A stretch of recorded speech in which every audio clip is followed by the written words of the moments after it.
నమస్కారం అండి, నేను ఏడుకొండల్ని. ఏమండి ఏమండి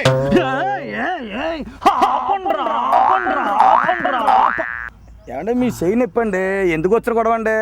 ఆపండ్రా అన్న మొక్కని 3 సార్లు వేయాలని మా అవును ఫీలింగ్ అండి ఎప్పటి నుంచాను. కెమెరామెన్ గారు ముచ్చటగా తీస్తున్నారు, మరి అలాగే మన అన్నయ్యలు ఎడిటర్స్ ఉన్నారు కదా, ఆపండ్రా అన్నది 3 సార్లు వేయాలి అని డైరెక్ట్గా వాళ్ళతో చెప్పుకుంటారు. వాళ్ళు 3 సార్లు వేసేస్తారు. ఈయనకి జబ్బు నొప్పి తప్పితే ఉపయోగం ఎందుకు చెప్పండి? సరే విషయంలోకి వచ్చేయండి. మీ పేరు? నా పేరు బాబు, రాంబాబు. ఆ వాయిస్ కూడా వాళ్ళు వేసుకోగలరండి, దాన్ని ఎకో సిస్టమ్ అని అంటారండి బాబు. ఆవేశపడిపోయి ఈ ఎపిసోడ్ ఇబ్బంది పెట్టేస్తే మాత్రం బాగోలేదు. ముందు కూల్ అయిపోయి చెప్తాను. అయిపోయారండి, మీ పేరు నా పేరు చెప్తాను అండి. ఈ చూస్తుంటే మీకు ఏమనిపిస్తుందండి? బంతి పూలు. చిచ్చి పువ్వులందు బంతులు వేరయ్యా. అలాగే భారతంలో మహాభారతం వేరయ్యా. అదే మహాభారతంలో భలే భారతం వేరయ్యా. అవునండి, కానీ అలాంటి మహాభారతం అంతా కూడానండి పౌరాణికం అండి. ఈనాటి భారతం మొత్తం సాంఘికం. అప్పుడైనా ఇప్పుడైనా పాత్రలు వేరైనా కానీ రాజకీయం ఒకటే. మళ్ళీ సేమ్ అదే, మళ్ళీ ఇందాకోసారి చెప్పాం కదా అనుకుంటారండి వాళ్ళు, బాగోదు. ఓకే ఏమండి, అలాంటి భలే భారతంలో విచిత్రమైన సన్నివేశాలు, విశేషాలు, సినిమా క్లిప్పింగ్స్, మేము చెప్పే ఎంటర్టైన్మెంట్ ఇవన్నీ చూడడానికి మీరు రెడీగా ఉన్నారు కదా. ఇంకెందుకంటే ఆలస్యం, మరి వెల్కమ్ టు మన భలే భారతం తెలియజేస్తూ మీ బీబీ బ్రదర్స్.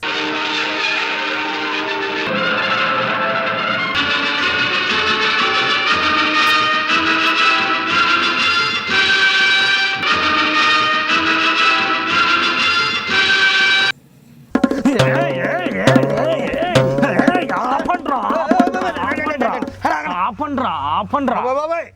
అంటే మీ పెద్దల దాని ఆపుతాం కానీ నాకు ఇప్పుడు అర్థమైందండి, దేవతలు అనేవాళ్ళు ఎందుకు అమరులయ్యారు అని. కొట్టుకుంటుంటే ఆరోగ్యం పెరుగుతుందట, అందుకే నీకు నాకు ఫైటింగ్. అందుకోసం అండి లేవారండి బాబు. ఇంకా నేను ఏమిటో అనుకున్నాను కానీ ఏది ఏమైనా దేవతలు అనేవాళ్ళు, దేవుళ్ళు అనేవాళ్ళు మొత్తం అందరూ కూడా ముక్కోటి దేవతలు కూడా వాళ్ళు చూడడానికి శాంతమూర్తుల్లా కనబడినా లోపల కొట్టుకు తెచ్చేవారట.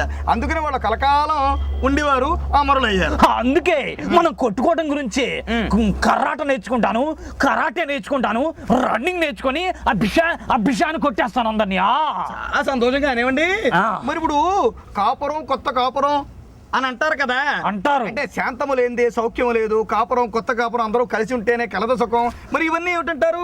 అంటే కలిసి ఉంటేనే కాపురం ఉంటుంది అన్నట్టు అర్థం. కలిసి ఉంటేనే కాపురం ఉంటుంది, అదే కాపురం చేయాలంటే కలిసి ఉండాలి కదండి. అది పెద్ద విషయంగా చెప్తాడు ఏమిటండి నేనే. ఏదేమైనా ఇప్పుడు మన పార్టీ వాళ్ళు కూడాను అసమ్మతి వర్గాలు ఏవో ఉంటాయి కదా, అవన్నీ కూడా అంతఃకలాలు, ముఠా కక్షలు, మరి కొట్టుకోవడం ఇవన్నీ చేయడం వల్ల ఏమిటంటే హ్యాపీగా ఆనందంగా 10 కాలాల పాటు ఉండొచ్చు అని. ఇప్పుడే కాదు, ఆ రోజు నారదుడు నాడు చూసారా, కలహ భోజనుడు అంటారు. అందరికీ కూడా గొడవలు పెట్టి చిరంజీవి అయ్యాడు. అదే అంటే చిరంజీవి అంటే హ్యాపీగా ఏది త్రికాలాల్లోనూ త్రిలోకాలు తిరుగుతూ హ్యాపీగా ఆనందంగా గొడవలు పెట్టేసి ఆ గొడవల్ని భోజనంగా భుజించేస్తూ శుభ్రంగా చిరంజీవిగా శతాయుష్మాన్ భవ అన్నట్టుగా వారికి భగవంతుడు ఏమిట్లేండి, వాళ్ళకు ఉన్నంత కాలం కూడా హ్యాపీగా జీవించగలరు. అందుకే ఈ రోజు నుంచి నువ్వు నేను కొట్టుకుంటూ ఉండాలా. కంట్రోల్. మరి ఇప్పుడు మీరు చెప్పినట్టుగా మహాభారతంలో కూడానండి అప్పట్లో దుర్యోధనుడు, పాండవులు, వాళ్ళు వీళ్ళు అందరూ కూడా ఎక్కువ కాలం కొట్టుకు చావబట్టే ఇంతకాలం ఏది ఈనాడు కంప్యూటర్ యుగం, కలియుగంలో కంప్యూటర్ యుగం, శాటిలైట్ యుగం, ఏది ఎప్పటికప్పుడే ర్యాకెట్లు అంతరిక్షంలో ప్రవేశించే రోజుల్లో కూడా మహాభారతం గురించి చెప్పుకుంటున్నామంటే కారణం అంతే కదండి.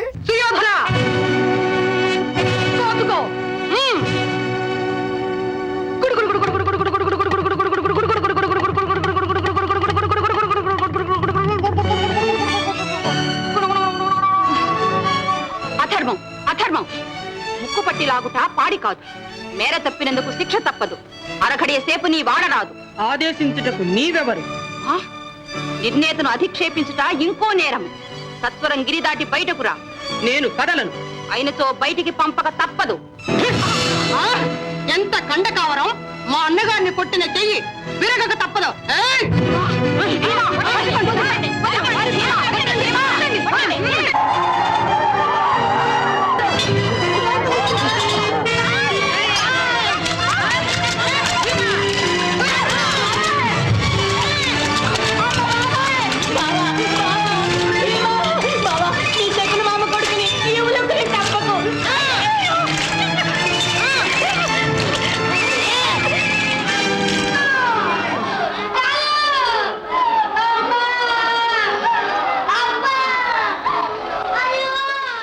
ప్రస్తుతం మన తెలుగు రాజకీయాల్లో కూడా ఇలాంటి పరిస్థితులు ఉన్నాయండి. ఆహా ఇప్పుడు కాంగ్రెస్ వాళ్ళు ఉన్నారు, కమ్యూనిస్ట్ వాళ్ళు ఉన్నారు, వీళ్ళిద్దరు ఎప్పుడు కొట్టుకు చేస్తూ ఉంటారు. ఆహా అందుకే అంత ఆరోగ్యంగా ఉంటారు. అలాగే కాదండి, అంతేకాదు టీఆర్ఎస్ వాళ్ళు ఉన్నారు, వాళ్ళు ఎప్పుడు మన కాంగ్రెస్ వాళ్ళతో కొట్టుకు చేస్తూ ఉంటారు.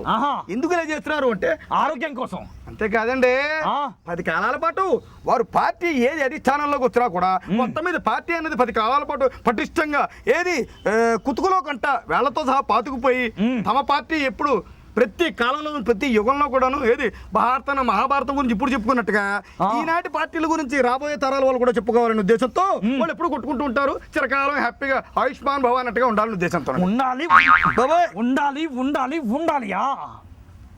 నేను చెప్పలేనండి, మీరు చెప్పుకోండి. నువ్వు చాలా తప్పు చేశావు. నన్ను కాదని నా కొడుకు సీట్ ఇస్తే గెలిచేస్తాడా? సిట్టింగ్ ఎమ్మెల్యే అడగకుండా డెసిషన్ ఎలా తీసుకుంటారు? ఊరుకోవయ్యా, పెద్ద మాట్లాడుతున్నావు. మమ్మల్ని అడిగే హైకమాండ్ ఎలా ఒప్పుకుంది? తర్వాత ప్రజలను దోచుకోవడానికి 5 ఏళ్ళు టైం ఉండగా 3 ఏళ్ళు డిజాల్వ్ చేస్తే ఎలక్షన్ కానీ తెచ్చిన అప్పులు ఎవరు తీరుస్తాడు? మళ్ళీ ఎలక్షన్ కి అప్పులు ఎవరు? మేము మాత్రం ఊరికే గెలిచామా? పోలీస్ స్టేషన్ కి కూతంత దూరంలో జనానికి లారీలు సారా దాపిస్తలా మేము పోయించలేదు. ఈసారి ఆడవాళ్ళకి ఆలోచన పెరిగి వాళ్ళు కూడా అడిగేశారు. లక్షల సారా మేము పోయించాం.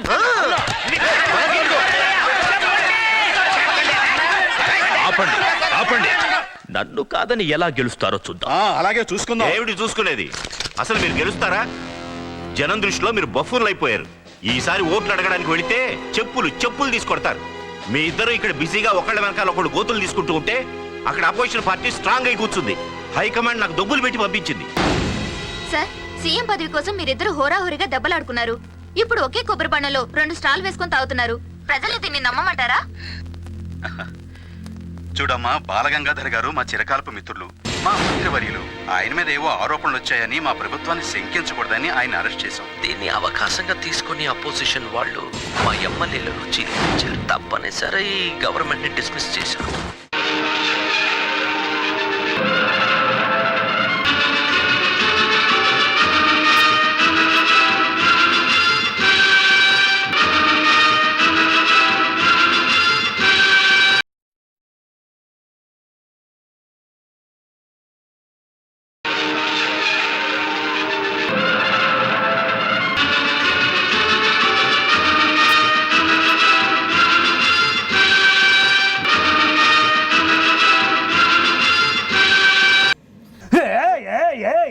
నల్లరాడు చెప్పిందే చేస్తాడు. చెప్పింది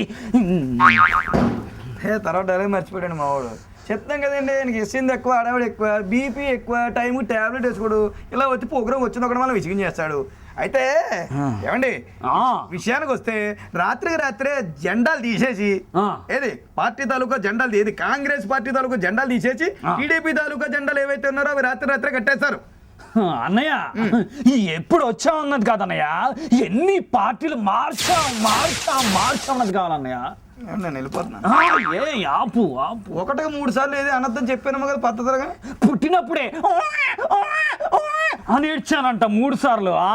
ఏమండి, మీరు ఈ ప్రోగ్రామ్ అయిపోయే వరకు 1-3 సార్లు ఏది అనకుండా ఉండాలంటే నేనేం చేయాలో చెప్పండి.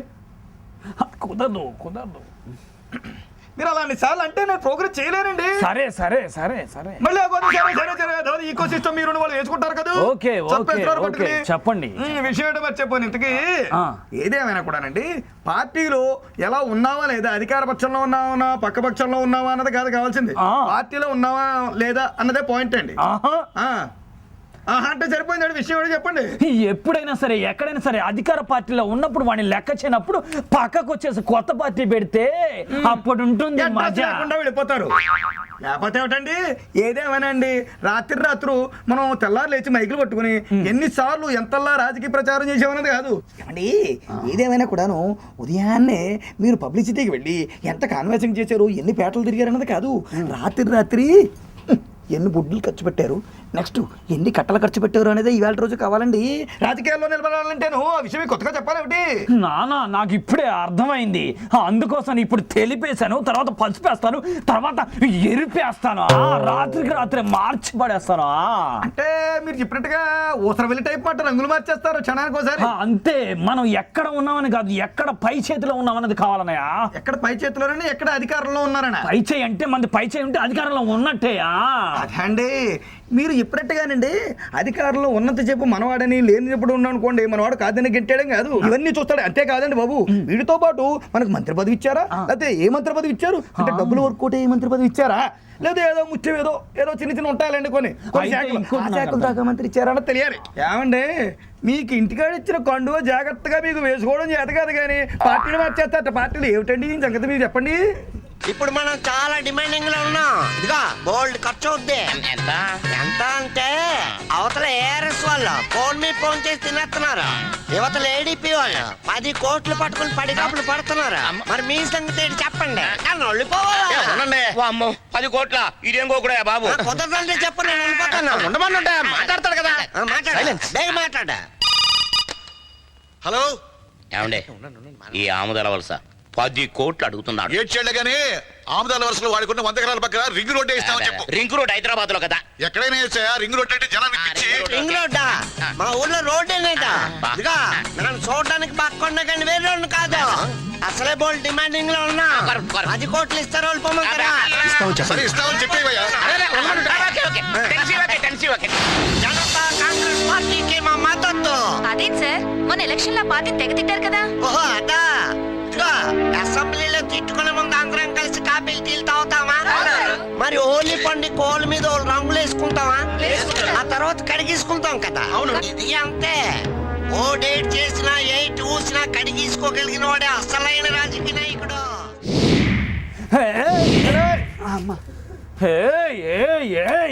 నా తెలుగెడతాను మీ బల ప్రదర్శన ఏదే కోడి బాలరామూర్తి గారు ఉండేవారు మధ్యనప్పుడు.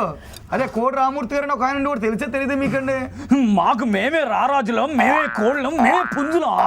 మీరు మాత్రం మీరు చెప్పినట్టుగా కోళ్ళు పుంజులు మీరే అవుతారు కానీ అంతకన్నా ఎక్కువ అవలేరండి. కోడి రామూర్తి గారిలో వ్యాయామ కళాశాల అలాగే ఊపేసుకుంటే ఏం కుదురుతుంది? ముందు స్థిరంగా కొంచెం యువతలకు వచ్చి కూర్చొని చెప్తాను. అది ఇప్పుడు మీకు ఒక మంచి సబ్జెక్ట్ ఒకటి చెప్తాను, సినిమా సబ్జెక్టు వింటారు ఏమిటి? ఓకే చెప్పు చెప్పు.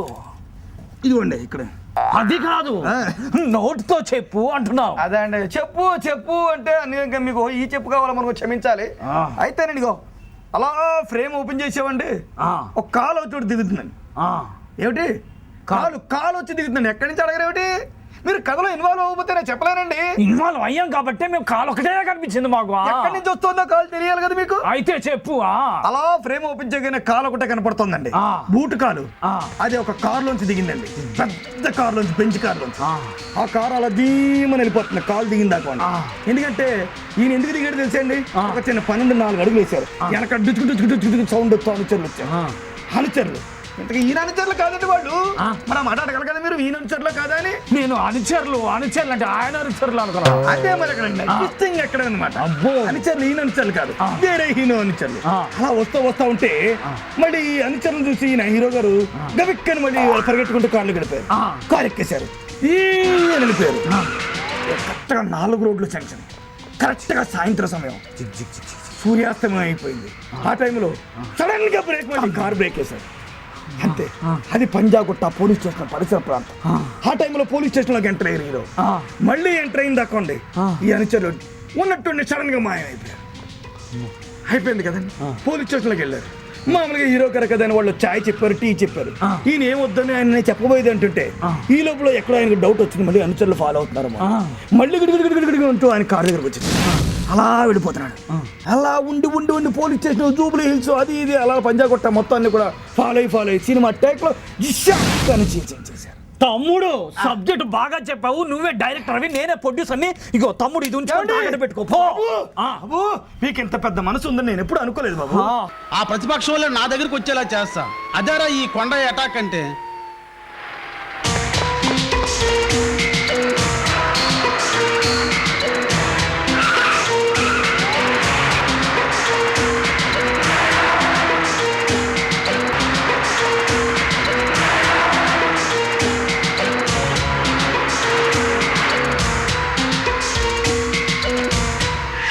ఏమిటండి రాజీనామాల భాగవతం? మీరు నిజంగా రాజీనామా చేయదలుచుకుంటే గవర్నర్కి ఇవ్వాలా, ఆయన ఒక డిసిషన్ తీసుకుంటాడు. మీ పార్టీ ప్రెసిడెంట్కి ఇవ్వడం గొడవలు రెచ్చగొట్టడానికేగా. అవతల చస్తున్నారండి జనం. నేను ఈ సీఎం అయిన దగ్గర చస్తున్నానండి. ఎందుకండి ఏదో రాజకీయం? నా కిల్లి బడ్డీ దగ్గర కూర్చొని 4 కిల్లీలు కట్టుకున్నా నోరు పడినాడు ప్రతి వాడు నాకు విశ్వాసంగా ఉన్నాను. మరి ఇక్కడ ఎత్తినట్టు ఎత్తి ఎదో అంటున్నారు. భుజాలు అడుక్కోకండి. చూడండి, నేను ఆ గవర్నర్కి ఇవ్వను,